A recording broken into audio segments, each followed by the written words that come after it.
ฮัลโหลสบายดีถ้าว่าไผที่มีปัญหาเรื่องนี้แม่นวิดีโอนี้จะช่วยเจ้าได้มีปัญหาใดๆมีปัญหาว่าเขาเรียนภาษาอังกฤษนี้เรียนเดือนที่1ง่ายเดือนที่2ง่ายเดือนที่3ยาก4ยาก5ยากเรียนปีที่1เก่งปี2เก่งปี3มันลงปี4ลงปี5ลงอย่างความรู้เขาลงมันบ่เพิ่มคลิปวิดีโอนี้จะมีคำตอบให้ท่านโอเคจะไปเริ่มเลยแล้วอยู่ในนี้ข้าพเจ้าจะเฮ็ดเพียงแต่2ข้อเอา2ข้อมาถ้าว่าช่วยได้2ข้อนี้มันจะช่วยเป็นตัวที่เริ่มต้นแล้ววิดีโอต่อไปจะเฮ็ดอีกวิธีเรียนก่อนอื่นที่ว่าจะมาเรียนภาษาอังกฤษนี้เจ้าได้คิดหรือบ่ว่าเรียนเพื่อหยังเรียนเพื่อหยังหรือว่าเห็นหมู่เรียนแล้วก็ไปเรียนบ่แล้วมาเห็นหมู่เรียนว่า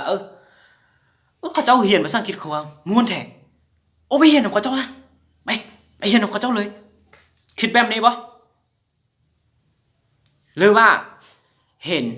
หมู่เก่งแล้วอู้เจ็บใจอู้อยากเก่งคือเขาเจ้าเราก็เลยไปเรียนโอ้ยากแท้เฮ็ดโลเลเรียนประมาณ1 2 3ปีบ่เก่งย้อนหยังเคยถามตัวเองหรอบ่ย้อนหยังแล้วข้าพเจ้าจะยกตัวอย่างเกี่ยวกับตัวเองของข้าพเจ้าก่อนเด้อก่อนที่จะไปบอกเทคนิคตัวที่1นี้ตอนที่ข้าพเจ้าเรียนอยู่ม.2 แล้วข้าพเจ้าจะบ่ว่างหยังหลายแต่ว่ามีเป้าหมายแต่ว่าเป้าหมายที่เขาเฮ็ดได้ในขั้นตอนที่1ก่อนข้าพเจ้าคิดว่าเดี๋ยวนี้เหตุผลของข้าพเจ้าแม่นอยากลมนำคนต่างประเทศให้เข้าใจก่อนนี่คือเป้าหมายทำอิฐของข้าพเจ้าลมแนวใดให้เข้าใจให้เข้าเรื่องนี่นะนี่เป้าหมายทำอิฐแล้วข้าพเจ้าก็เลยเริ่มเรียนแต่ว่าตอนที่ข้าพเจ้าเรียนนั้นอาจารย์จะสอน Hello Hi Good morning Good afternoon Good evening Good night What's your name Where you from What is your surname จะสอนพวกนี้ก่อนไหมบ่เขียนภาษาอังกฤษก็เริ่มจากจุดนี้ไปแต่ว่าข้าพเจ้าเป็นผู้หนึ่งที่ว่าเรียนอยู่ในห้องมันค่อนข้างเรียนอ่อนตอนนั้นย้อนหยังเพราะว่าเขายังบ่ทันเรียนมาก่อนเลยเรียนอยู่โรงเรียนแต่ว่าอาจารย์สอนแบบยากกว่าสิ่งที่ว่าเขารับได้นะอยู่ไปสอนเกี่ยวกับเรื่อง conversation ง่ายๆเนี่ยนะหรือว่าบทสนทนาง่ายๆเนี่ยก็เลยบ่ได้แล้วเป้าหมายของข้าพเจ้าเป็นเรียนให้ถึงม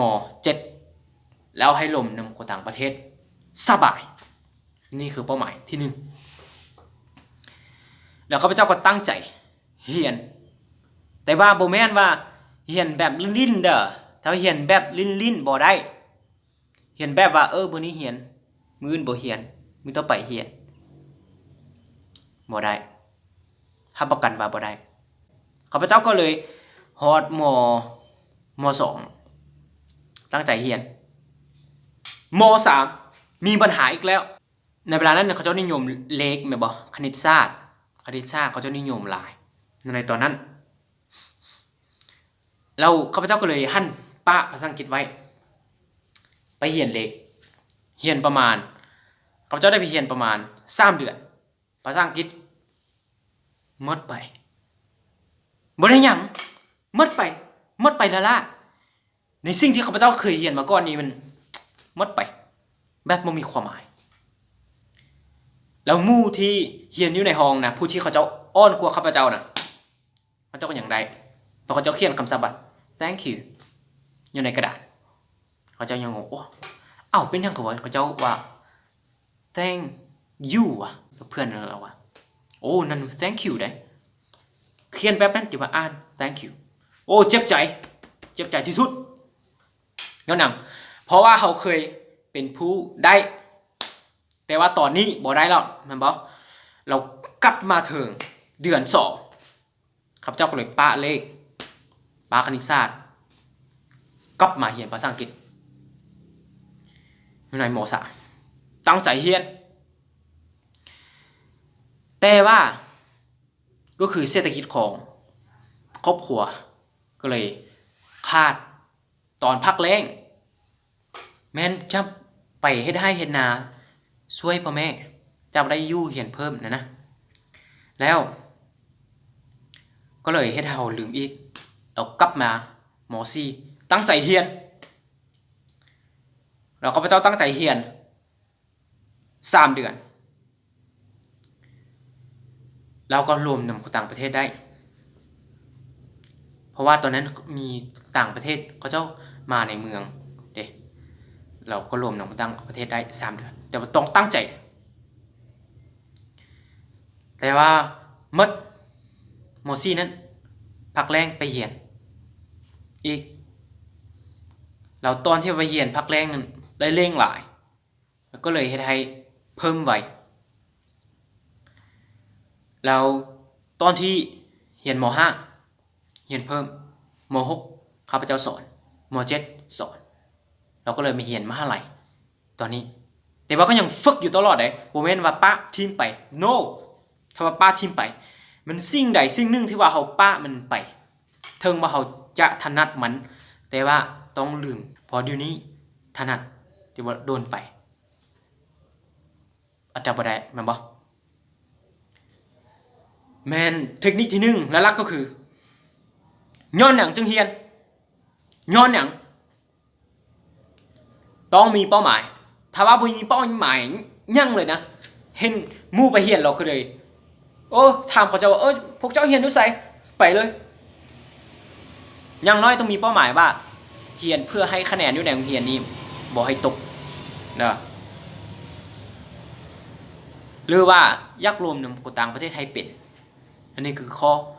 เป้าหมายที่1ข้อเริ่มต้นแล้วมาข้อ2เด้อแล้วถามตัวเองว่าให้ถามตัวเองเด้อเดี๋ยวนี้ถามตัวเองเฮาเรียนภาษาอังกฤษนี่จักนาทีหรือว่าจักชั่วโมงต่อมื้อทุกมื้อบ่หรือว่าเรียนเพียงแต่30 นาทีต่ออาทิตย์หรือว่า30 นาทีต่อเดือนเหตุผลที่บ่เก่งก็คือเรียนน้อยเกินไปสิ่งใดที่ว่าเฮาเรียนน้อยเกินไปบ่ได้เพราะว่าเฮายังบ่ทันมีพื้นฐานแน่นยากที่จะได้เด้อให้จื้อดิยากอย่างน้อยต้องแม่น30 นาทีต่อมื้อน้อยสุดเด้อ30 นาทีต่อมื้อเรียนทุกมื้อนั่นแหละเรียนทุกเขียนออกมาบ่ต้องว่าเบิ่งจบเบิ่งจบ no เขียนมันออกมาเลยเรียนแต่บ่ต้องเรียนหลายมื้อนึงนี่เรียนตัวอย่างมามื้อนึงนี่เรียนประมาณ4 ประโยคพอแต่ว่าต้องให้เข้าใจทุกตัวอยู่ในนั้นต้องให้เข้าใจต้องรู้ที่ไปที่มาของประโยคถ้าว่าบ่รู้ก็คือคำถามที่จะไปถามผู้เก่งทุกมื้อเรียนทุกมื้อเด้อถ้าว่าบ่เรียนทุกมื้อบ่ได้แต่ว่าต้องเรียนสิ่งที่ว่า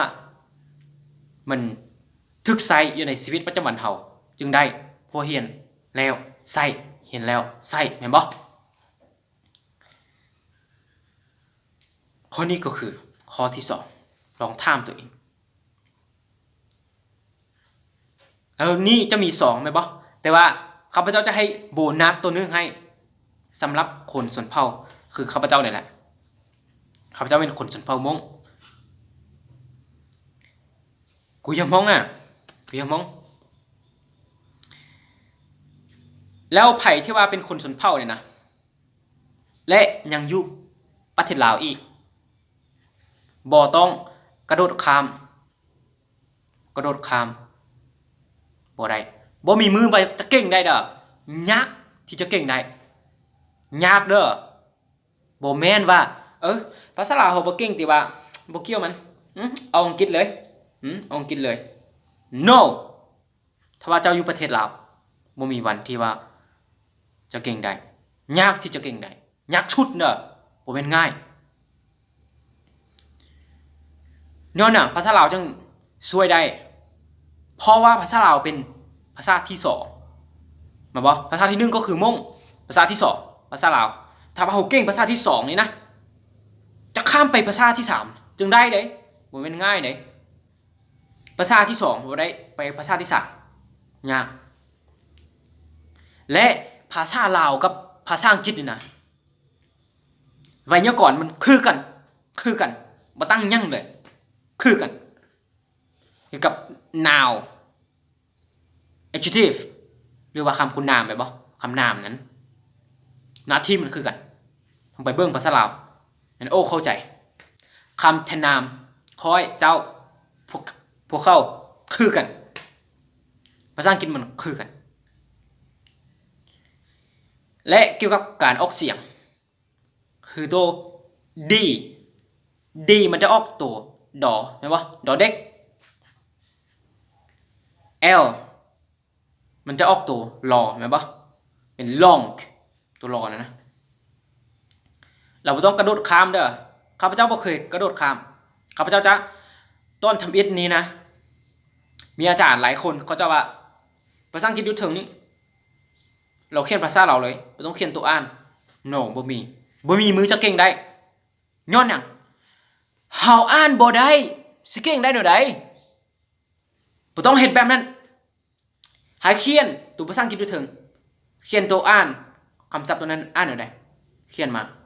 ใช้ภาษาลาวเด้อแนะนำให้ใช้ภาษาลาวเราตัวรูปนี้จะเขียนตัวแปรเขียนอะไรต้องเก่งภาษาลาวเราหลายคนที่ว่าอ้าวเป็นยังคือว่าเพื่อนเฮานะเราเป็นคนลาวนะเราเก่งภาษาลาวเลยนะเดี๋ยวเป็นยังคือว่าไปเห็นคือว่าเราบ่เก่งอันนี้จะเป็นเรื่องนำลับเราบ่ตั้งใจเรียนจึงบ่ได้แม่นบ่แต่ว่าเฮาเป็นคนชนเผ่าเนี่ยนะเราบ่ต้องไปตำหนิเขาเจ้าเทิงเกี่ยวกับจุดนั้นต้องไปเรียนภาษาลาวให้เก่งให้แน่นนั่นแหละเราจึงไปเรียนภาษาอังกฤษแต่ว่าบ่แนะนำว่าให้ไปเรียนภาษาลาวประมาณ 3-4 ปีแล้วจึงกลับไปเรียนภาษาอังกฤษ no บ่แม่นให้เอาภาษาลาวไปเป็นตัวแปรไปเป็นตัวนำในเวลาที่เขาเรียนภาษาอังกฤษเพราะว่าเดี๋ยวนี้เขาเรียนภาษาลาวอยู่แล้วแม่นบ่แล้วมันยากแล้วนี่คือโบนัสสำหรับผู้ใดที่เป็นคนชนเผ่าบ่ต้องกระโดดข้ามเฮาอยู่ประเทศลาวเขาต้องใช้ภาษาลาวเป็นตัวนำเป็นหยังก็ตามให้เข้าใจแบบนั้นนะวิดีโอโต้ไปแม่นจะเฮ็ดอีกแต่ว่าจะเฮ็ดว่าเรียนอะไรวิธีเรียนแต่ตัวนี้ต้องไปตอบให้ได้2ข้อนี้ก่อนที่ว่าจะเรียนภาษาอังกฤษ1ย้อนหนังค่อยจังเรียนอันที่2มื้อนึงนี่ค่อยจะเรียนประมาณจักนาทีจักชั่วโมงต่อมื้อถามตัวเองถ้าว่าเขาบ่เคยเรียนก็พยายามฝึกไปให้ได้แล้วก็คือข้อโบนัสให้คนคือคนชนเผ่าคือข้าพเจ้าเลยนะเราให้บ่ต้องกระโดดข้ามนี่มีปัญหาแน่นอนถ้าประกันมันต้องมีปัญหาแน่นอนถ้าว่ากระโดดข้ามเด้อเราบ่ต้องกระโดดข้ามต้องเอาภาษาลาวกับภาษาอังกฤษไปนำกันจังได๋โอเคตอนที่ว่าเขาเก่งภาษาอังกฤษภาษาลาวเขาก็เก่งเบิ่งภาษาลาวภาษาอังกฤษ แปลย้อนหยั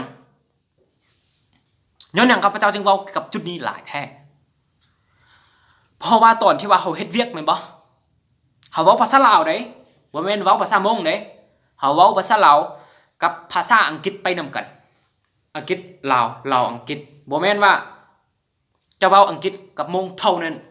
บ่แม่นไปเป็นไกด์นำเที่ยวจะเว้าภาษาลาวภาษาอังกฤษภาษาลาวอังกฤษถ้าว่าเขาไปบ้านที่มีคนมงแม่นแน่นอนแล้วต้องเว้าภาษามงกับอังกฤษแม่นบ่แต่ว่าน้อยสุดรับประกันมันต้องเข้าใจกับจุดนี้โอเค thank you สำหรับไผที่ว่าต้องการเรียนหลายหรือว่าสำหรับไผที่ว่าต้องการให้เรียนภาษาอังกฤษให้เก่งสำหรับไผที่ว่าต้องการออกเสียงภาษาอังกฤษให้จ้าแจ้งนี่นะเทิงว่าบ่ถึงขั้นคือกับคนต่างประเทศแต่ว่าต้องถึงขั้นที่เขาเจ้าเข้าใจเฮาแม่นบ่ถ้าว่าเขาเจ้าบ่เข้าใจเฮามันก็บ่จำเป็นที่จะเว้าแม่นบ่ย้อนหยังย้อนว่าเฮาเว้ากับบ่เข้าใจบ่จำเป็นจะเว้าเนี่ยนะถ้าว่าไผที่ว่าอยากเว้าให้คนต่างประเทศเข้าใจออกเสียงให้ถูกเรียนให้เก่งไว้เนี่ยนะแม่นพยายามมาติดตาม YouTube ของข้าพเจ้าเด้อข้าพเจ้าจะพยายามตัดสิ่งที่ว่ามันค่อนข้างบ่เกี่ยวข้องกับชีวิตประจำวันสิ่งที่ว่ามันบ่ถึกใช้ไล่อยู่ในชีวิตประจำวันเฮานี่นะเราตัดตัวนั้นออกเอาตัวที่ว่าเฮามักใช้ทุกมื้อตัวนั้นเข้ามาหลายคนที่ยังงงว่าติดตามเป็นหยังหรือว่าไป Subscribe เป็นหยังไป Subscribe ก็คือไปเน้นตัวเป็นสีแดงนะอยู่กล้องวิดีโอตัวนั้นนะเราให้ในเวลาที่ว่าเจ้าของช่อง YouTube ตัวนั้นหรือว่าตัวอย่างว่าคือข้าพเจ้าเนาะโพสต์วิดีโอลงไปเราจะได้รับวิดีโอทันทีเราถ้าว่าอยู่บ่อนที่ว่ามันเน็ตไวมันประมาณ3ถึง4ถึง5ประมาณนั่นแหละวินั่นน่ะแม่นเขาจะได้รับวิดีโอตัวที่เขาเจ้าโพสต์ลงไปคือตัวที่ว่าเขาเจ้าโพสต์แล้วมัน complete หรือว่ามันสมบูรณ์ลงไปแล้วถ้าว่าเน็ตเขาช้ามันประมาณ10วิเขาก็ได้รับแล้วถ้าว่าใครที่เอาไปติดตามแม่นจะได้เห็นสิ่งที่ว่าเขาเจ้าซ่อนไม่ลงไปเราวิดีโอที่ว่าเขาเจ้าโพสต์ลงไปไม่นั้นจะได้รับตัวนั้นนะเราให้เข้าใจง่ายๆแบบนั้นเราใครที่ว่าสนใจคือข้าพเจ้าว่านั่นแหละอยากเรียนหลายขึ้นเรียนให้เก่งนี่นะเราติดตาม YouTube ของข้าพเจ้าเด้อเข้าใจ